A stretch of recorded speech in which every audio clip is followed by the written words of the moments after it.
We just did our 9th Disney cruise, and with that, we saw a lot of people that were on Disney for the first time, and there were some things that they said that they wished that they had known before taking their first Disney cruise, and so I thought it would be kind of interesting to kind of go through some of the things that we've heard in the past.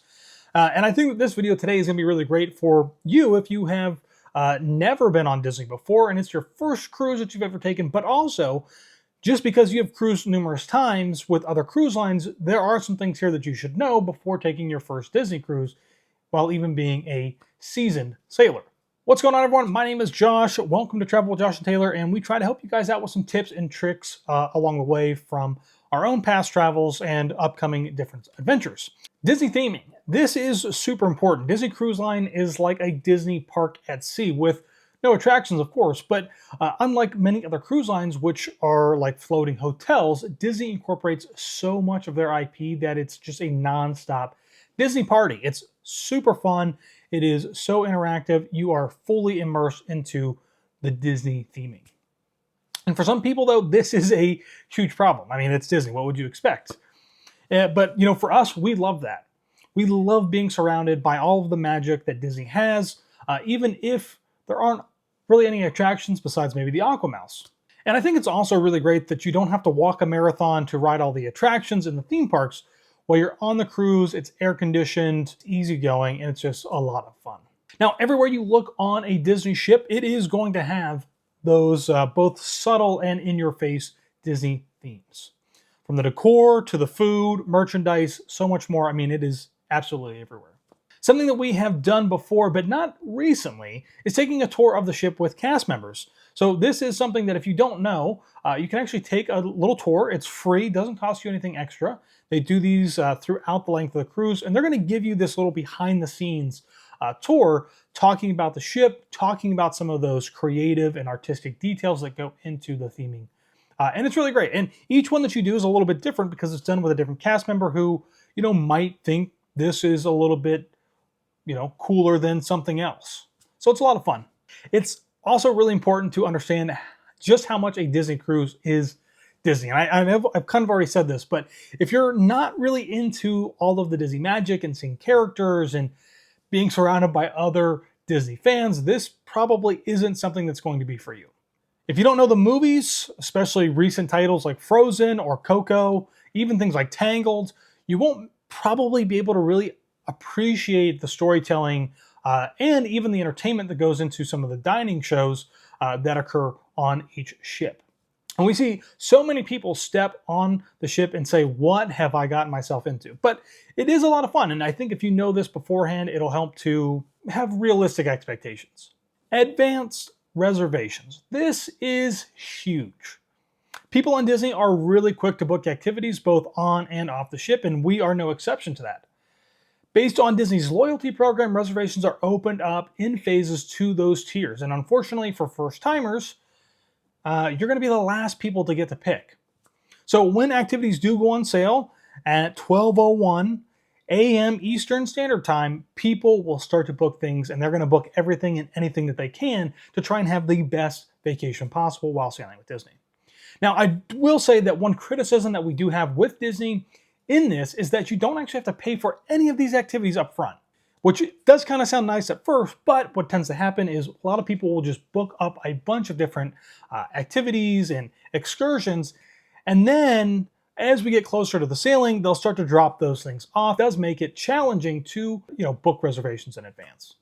Now, Taylor and I, we are gold, so we get to pick just before silver and the public. So we also tend to take cruises, at least some of the Disney ones that we've done recently, kind of last minute, which means we have less options to choose from to begin with. Smartphones are required when sailing on Disney Cruise Line. The easiest way to know what's going on, make changes, and add new activities while you're on board is going to be to have a smartphone or some type of smart device. And having the Navigator app, which is Disney's little app that shows you everything that's going on, is essential. So make sure that you're downloading it prior to sailing and not when you arrive at the port. I can't emphasize that enough. As a matter of fact, this should already be on your phone because even in pre-planning for your cruise, this is where you're going to make a lot of those reservations and activities. Now, on our recent sailing, we did a wine tasting, and that we did book about halfway through the cruise, and we did that through the app. And I don't know, maybe you could go to guest services or some other dedicated dining team or activities team on the ship to make reservations if you don't have a smart device, but I just really wouldn't encourage that. Disney really doesn't use paper navigators anymore. This is a paper kind of outline of all the activities that are going on throughout the day. You can, or at least used to be able to still go down to guest services and ask for one, but for the most part, it's all on the app. Dressing for the occasion.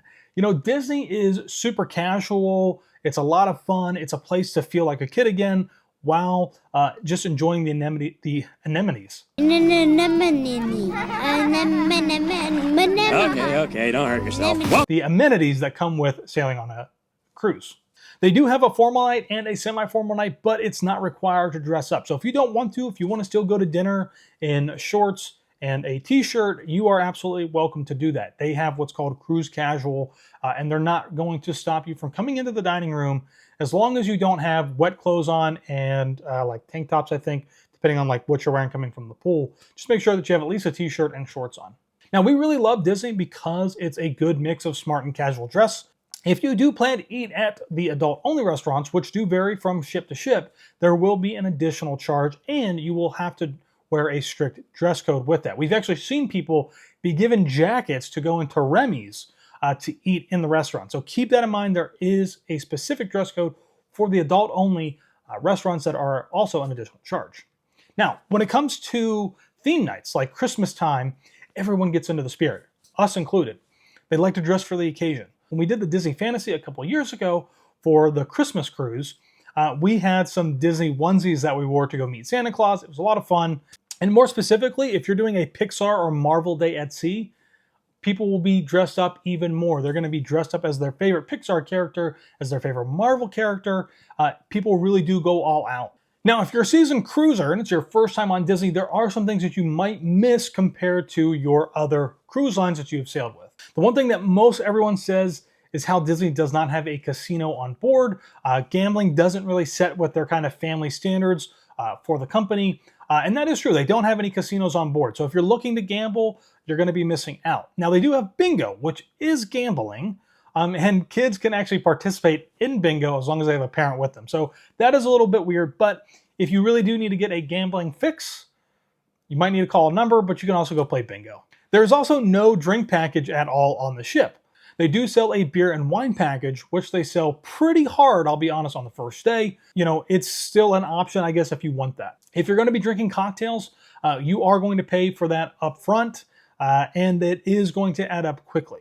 There are also not a lot of cultural enrichment types of programs or shows or like informational talks. We've done a lot of other cruises with some other cruise lines where they usually will have something maybe in the main atrium or in the theater that's talking about the port of call that you're going to. You know, this was really important when we did the Med cruise on Norwegian, or even when we did our Northern European cruise on Norwegian this past year, where they would have these kind of seminars at seas discussing what you could expect as far as cultural and food. And they also did talk a little bit about shopping, but it was really more important to be talking about what you could expect in the ports as far as the people and culture go. Now, talking about cabins, I think it's really interesting. Some people, for whatever reason, don't really enjoy the cabins on Disney Cruise Line. We love them. We think the beds are super comfortable. But I will say this, you should probably avoid cabins that are located on the same deck as the kids' clubs if you're sailing on the Magic, Wonder, Fantasy, or the Dream. And also try to avoid those decks that are right below the pool decks, because you're going to be hearing a lot of kids running around in the hallways, or you're going to be hearing a lot of chairs that are being moved around up on the deck in the early morning or even later into the evenings. You know, if you're friends that are sailing together on Disney in the same room, you might be thinking, well, we'll just have the beds separated so that we don't have to sleep together in the same bed. Unfortunately, that's not the case. Disney only has beds that are together, which I think are queens. They are pretty large. To us, they're super comfortable. We love them. But if you are traveling with somebody else who you don't really intend to, sleep in the bed together, you're probably going to have somebody sleep on the pull-out couch or even in one of the beds that come down from the ceiling, which I'll be honest, if I could do that, I definitely would, because I think it'd just be cool. How am I supposed to get around on this ship when I've never been on it before? This is actually kind of cool. Disney is really big. Obviously, it's easy to get turned around. But when you come to your stateroom, look down at the carpet in the hallway, not in the stateroom. and you'll see a little kind of map with a compass on it, and you're going to see some stars on there. The top of those stars are actually pointing to the front of the ship. And if you're wondering like what side of the ship that I'm on, if you look at the door and you see a fish, you're on the left side of the ship. And if you see a seahorse, then you're on the right side of the ship. So they do kind of try to make it as easy as possible for you to know where you're going, where the front is, where the back is, and to get around. Dining is rotational. So Disney is well known for this, being something that's very different than their competitors in the cruise line industry. So you can rotate through 3 restaurants throughout the length of your cruise, and you can actually get that changed if for some reason you don't like that rotation. You just have to go do that on the first night at guest services. But I think if it's your first time sailing with Disney, you're probably not really going to know any better of what the rotation is like. The only thing that I would say is just make sure that you're going to Animator's Palette at least twice. And I'm pretty sure that everybody's already doing that. But this is one thing that does bother some cruisers, which is that the buffet is not open for dinner time. And there is a reason for this, and that's because the restaurants are designed to hold everybody in the restaurants at those times. So Disney has 2 different dining times. They have an early and a late. Half the ship is going to do early, the other half is going to do late. And so they don't really need to have any other venues open to accommodate guests if they don't want to go eat in the main dining room. You can go get quick service. I wouldn't recommend it. It's not really the greatest. But I will say it is sometimes nice to have that buffet option on other cruise lines, but you don't have this awesome kind of, entertainment and magic that comes with sitting down for dinner. If you've never been to Disney World, you might not understand why there are so many characters and so many meet and greets going on the ship. And I feel bad for you, but now you're going to understand why. And it's just because that's what really draws people onto the cruise line. It's what draws people into the theme parks, getting to meet some of their favorite Disney characters. Now, from deck parties to special events and even just random encounters, seriously, sometimes you'll just see them out walking around on the pool deck or out walking around randomly somewhere on the ship, and you can just jump in and grab a photo with them. It's a lot of fun. Here's a tip that I have for you for a really great and economical kind of souvenir that you can take home with you afterwards. Now, while you can't really purchase these all that much anymore, what's really cool about these is that on one of our cruises, we actually had all of the characters sign this vinylmation. It's a little bit larger. They might be a little hard to come by, but you can also do a little white photo frame and have the character sign that. And then, maybe have one of the pictures that you had taken on the cruise, and you just have this nice little souvenir to take home with you. It's a great memory from your first cruise. I would highly recommend you doing something like that. It's pretty cheap. You just got to get the frame or get this, and then go meet the characters. So it's a lot of fun and a great way to just have something to take home with you. Cruising on Disney as adults, I've talked about this a lot. Taylor and I, we don't have any kids, but we do enjoy the Disney theme parks. We do also enjoy kind of having that feeling of being a kid again. That's what Disney's all about. It's a lot of fun. And meeting the characters definitely helps with that. But with that being said, most of the lounges on the ships will be closed off to adults only. Those are 18 and older after 9 p.m. And it is a refuge for those who are looking to escape all of the youthful spirits who are running about on the ship. There are also some adult-only areas during the day, and that's going to be on the pool deck area and in the Cove Cafe, where you'll also find a bar. So you can have a few drinks, you can get some coffee, you can relax at the pool. It's an adult-only safe space. And they do enforce that pretty well, I would say, to try and keep those kids out so that you can just have a fun and relaxing time as an adult without any kids. Now, on the Magic, the Wonder, Dream, and the Fantasy, the lounges, they're pretty much all the same. They have different theming, but for the most part, once you do one, it's pretty easy to find and navigate your way around the rest of them. So we have enjoyed mixology classes, wine and mojito tastings, and it's a great way to relax. But remember, you gotta have that app. Now, the last thing that I want to talk about is something that does seem to bother people the most, and that's gratuities.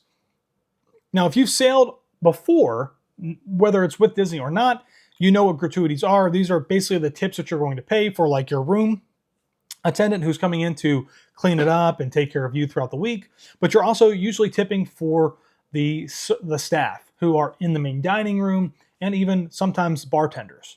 Now, we've never really felt uncomfortable about this, but we have seen recently where some people do feel uncomfortable, and that is with the tipping arrangement on Disney. So the way it works is that it is a auto gratuity. It's a predetermined amount set. So no matter what, usually the staff is going to get a tip anyways, but there is some times where they are pushing really hard for an excellent rating and even for extra tips, and it can make some people feel really uncomfortable. But I think for us, we always find that the cast are really doing a lot. They're going above and beyond, and so we really don't mind leaving a little bit extra, but we can definitely see where some people might feel uncomfortable with that. So just be prepared for that when you are on your cruise. The last night of your sailing, you're going to get those little tip cards. You're supposed to put them in envelopes and hand deliver those to those cast members, but know that you don't have to. If you're just going to do the gratuity that is set on those cards, you don't really have to hand deliver them because they are auto, like they're getting paid them anyways. But it is really great to leave that little extra appreciation for them if you feel comfortable doing so. Now, if you have enjoyed all of the tips and information in this video, please consider leaving us a comment, as it does help drive interaction for this video so that more people can see it. And if you're curious of what cruising with Disney is like, make sure to check out our Disney Cruise playlist, and we will see you all in the next one.